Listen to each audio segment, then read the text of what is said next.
Nangangamba ngayon ang maraming solid Kim Pao fans sa takbo ng botohan para sa Outstanding Asian Star, Philippine category ng Seoul International Drama Award.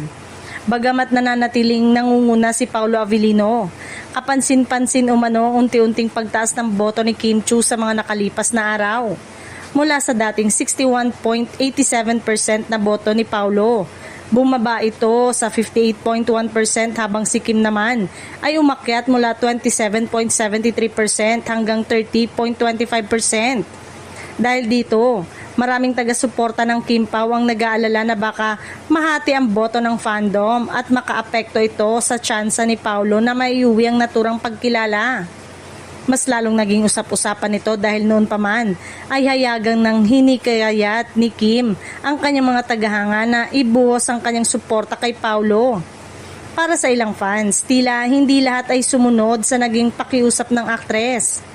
Dahilan upang patuloy na lumalakas din ang kanyang porsyento sa botohan. May mga netizen naman ang naniniwalang normal lamang ito dahil parehong malaki ang fanbase ni Kim at Paulo. Gayunpaman, may ilan ding nagsasabing tila may mga grupong gumagawa ng paraan upang mabawasan lamang si Paulo at ilapit sa laban sa pagitan ng dalawa. Sa kabila ng lahat, nananatiling positibo at nagpapasalamat si Paulo sa pagtanggap niyang suporta.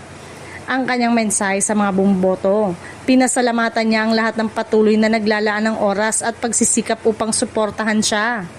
Aniya, panalo man o hindi, malaking bagay na para sa kanya ang pagmamahal na ipinapakita ng kanyang mga tagahanga. Samantala, mas lalo pang na-excite ang mga fans dahil nakatakda ring magtungo sa South Korea sina Kim at Paulo para sa kanilang seryeng Kupino.